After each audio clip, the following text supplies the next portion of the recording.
Nasa Kapitolyo pa rin ng Laguna ang tinanggal na gobernador na si E.R. Ejercito. Nag-oopisina naman sa isang clubhouse ang pumalit sa kanyang si Governor Ramil Hernandez. Doon na rin niya pinulong ang mga ahensya ng probinsya. Makibalita tayo kay Alfie Tulagan. Mismong ang kinatawan na ng DILG Region 4 ang nagsabi, tahimik na tinanggap ni E.R. Ejercito ang rate of execution na inihain nila kahapon kasama ng COMELEC. Ibig sabihin lang nito, si Governor Ramil Hernandez na ang mamamahala sa probinsya ng Laguna. Pero si Ejercito nananatili pa rin sa loob ng Kapitolyo.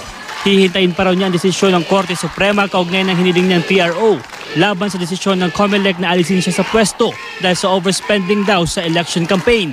Isang misa ang isinagawa kagabi ng mga kaanak at taga-suporta ni Ejercito. Ayaw daw nilang isuko ang liderato ng gobernador na natanggal sa posisyon.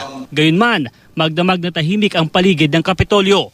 Nagsiuwian na ang mga taga-suporta ni Ejercito na ilang araw ding nagbarikada. Dahil nasa Kapitolyo pa si E.R. Ejercito, mag-uupisina muna si Governor Ramil Hernandez sa clubhouse ng San Luis Sports Complex sa bayan ng Santa Cruz.